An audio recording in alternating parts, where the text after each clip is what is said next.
Welcome to Leap Listens. I'm Sarah McGregor. And I'm Roger Cadis. Today we're going to be talking about internal communications and how this has changed with organisations being thrown into virtual working.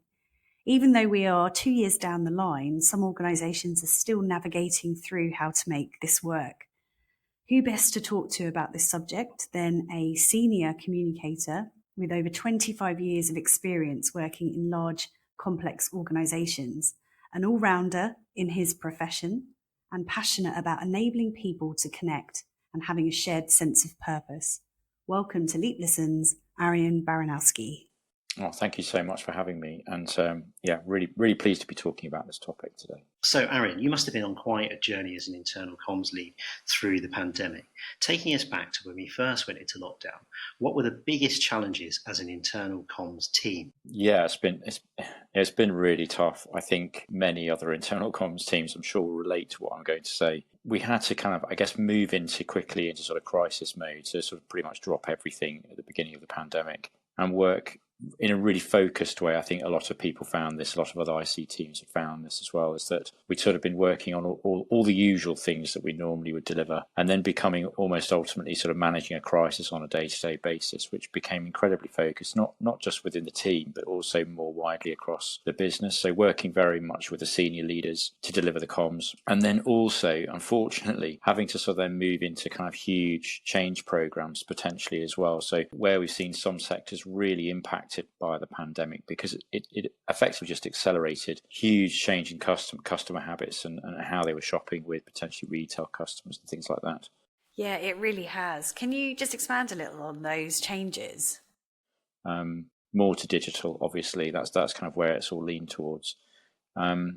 So this meant obviously businesses having to really rethink their structures and how they were working, and potentially making some really tough decisions about their businesses. So internal comms people really, sort of having to manage the crisis, but then move quite swiftly into what does this mean for us now in the future of our company, retelling the story of the strategy potentially, and dealing with a huge amount of change. And I think that my personal experience was pretty much, manage the crisis and then move into quite swiftly what does this mean for us as a business, and then delivering some pretty hardcore change after that.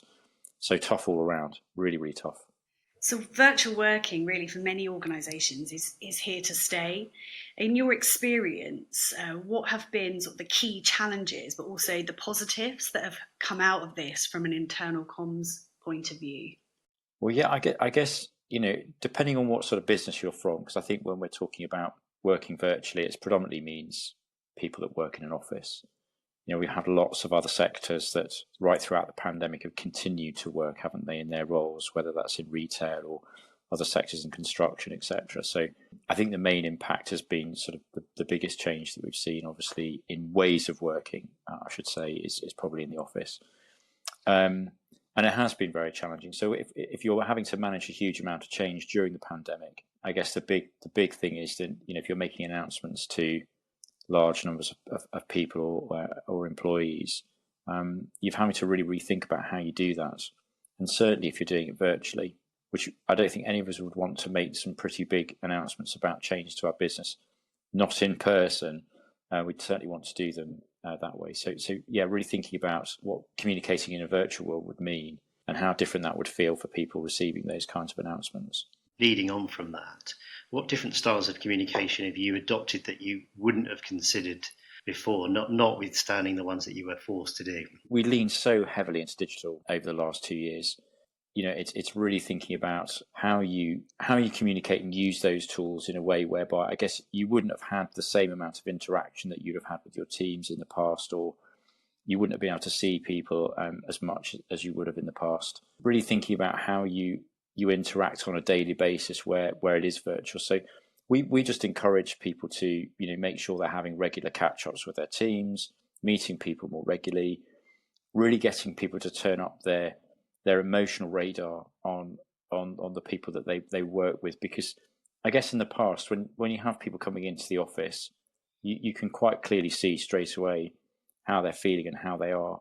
And it's very difficult to do that when you're all sort of just interacting in these moments of meetings. So really encouraging people to catch up, not because of work, but just to catch up generally and sort of and check in with people, and certainly over chat. Obviously that became a very busy and noisy way of doing that, but it's very much sort of thinking about how you interact with people over that digital thing, but doing it more often. So just increasing the frequency of the interactions that you have. And moving beyond the pandemic, what lessons about the way we now work have you learned that we can use today? So I think if we're sort of moving into today, there's still a lot for businesses to consider in how they look at hybrid working. If we think of sort of working virtually all the time as a sort of a new way of working, I think it's fair to say it's probably not a healthy or an effective way to work all the time. So 100% of the time. So just being virtual, I think it's probably great for delivering sort of task-based work, but you're not getting all of those interactions and transactions you'd normally get by being together in person.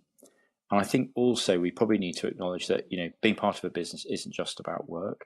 You can watch a sort of a sporting event or a festival online or on TV, but the experience it's just not as rich as being there in person. So I think most successful businesses are sort of built on really good relationships and utilizing the power of the collective that they have, that collective intelligence. And I almost, I do strongly believe, I think knowing who we work with and feeling connected and part of a team are really sort of essential to sort of well-being and making our businesses, really successful. But on the other hand, I don't think we'd really want to return to working sort of 5 days a week, would we? I think we spent too much time and money commuting, sitting in traffic jams, stuck on trains, God knows what else. But I think we need to keep it really flexible. I think internal communications can keep that conversation going within the businesses. And I think listening to your employees and really working out what's right for your business. I don't think there is a one-size-fits-all approach. I think there's sort of a blueprint for every business out there. I think you've really got to consider the scale, the size of your company, and also really think about what type of people that you've got working with your organisation, and also the work that they do. And then sort of try and work from there out in terms of kind of what would be the right kind of frequency to sort of meet and bring people together, and what would those gatherings look like and how often should they be. And then I wouldn't keep it rigid. I'd just think about, how often would you review it, and also just being mindful that we don't really know what's going to happen in the future. We could see another wave taking place again, say at Christmas time over the winter period. So what would be the right way to kind of manage that? Yeah. Absolutely. And like you say, there isn't a one size fits all, because different people and different teams have those different needs. I think, do you think that some of the benefits of hybrid working are kind of led by employees, and that actually there's organisations that secretly really want everyone back in the office? I think what we've learned very much from the past 2 years is that people don't need to be micromanaged. I think we've seen a huge amount of trust placed in employees in many businesses right across the UK, and people have done their job. I think probably depending on the leaders that you've got within the business, I think there's always this sense of, having the ability to connect and be with people is often a way to lead. If you're seeing people on a regular basis, then, it's a way to inspire and to bring people together and to do great things. So I think there is that question around, how do you lead in a hybrid world when you're not as close to the people that you probably would be on a regular basis? But I'd also kind of argue when we were working back in the office, how often did we see these senior leaders? Were they that visible? So I think there's probably a bit of a question around, do we look in the past and working back in the office 5 days a week with rose tinted spectacles, or do leaders look at it that way? Or are there kind of new ways where we can all benefit? But I think employees probably feel, and there's a lot of research out there at the moment that it has been an employer's market. They've been fully in control of how we work. But I think we're sort of getting to that point now where this year we're probably going to work through trying to strike that balance between what the employer wants and what the employees need. And I think that's kind of where we're getting to, I think, this year. So it'll be really interesting to see how that works through. And that's what we've seen with recruiters as well. The feedback that we're getting from them is the employees, when they're sort of negotiating their contract, they're saying things like, I'm used to, I've got a new life and I'm used to working from home and that's how I want to do it. Whereas the company, they want their people to come into the office, and you're having sort of like that balance, and who's leading that. No, it's really, really interesting. Yeah. And I've just started a new role in the last couple of months, and it was really interesting to see how many companies had really shifted. The majority of the interviews that I did were virtual, and most of the companies were offering a huge amount of flexibility in how I would work, whether it would be 1 day in the office, 2 days in the office, or none at all, or come in as required, based on what the team's needs were. So it's just, it's totally changed. And that opens up a huge amount of flexibility as well for people in terms of where they work. London, probably not necessarily always the most attractive place to work. If you're commuting in there 5 days a week, it's very expensive. But, as soon as you say 1 day a week, it does open, the opportunity to think about, how far I travel to that job and how that would work. So it's great from an employer perspective to be able to do that. The other thing I was just occurring to me is that you've got some quite big, well-known businesses where they'll often have their office as a bit of a cell to come into, particularly if they're a kind of creative business. Then the office environment and slides and beanbags and pool tables and things are all kind of part of that experience. Do you think that that's now less important to people? I think it really depends on the business. I don't think people really want to just come back to work and sit at a desk and do the job they can do at home.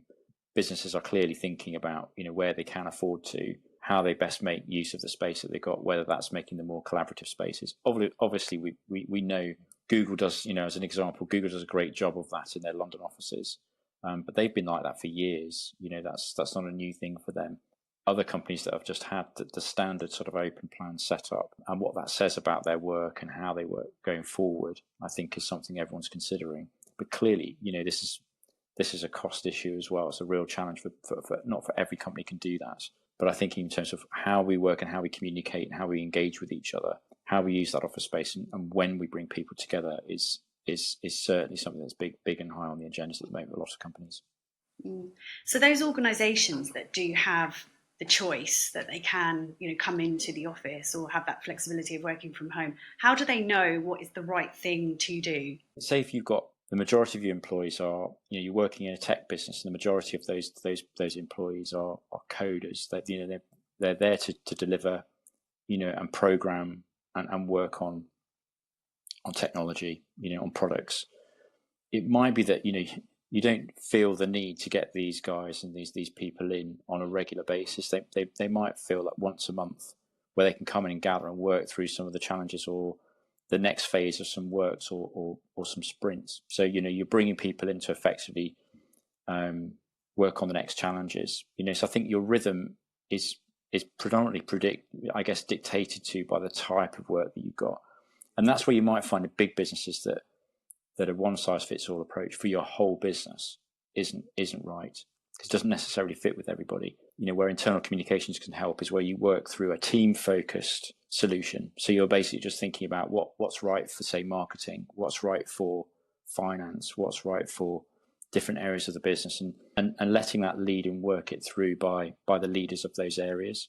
And then for your sort of rhythm for the whole year, it might be that you used to have one single annual conference where you all kind of got together as a business, or your senior leaders got together. But you can look at the different ways of being together and what that frequency looks like, maybe across things like, having a quarterly meeting for your whole business where you all come together and look at progress, and sort of building some fun and activity into that as well. So it's not just all about work.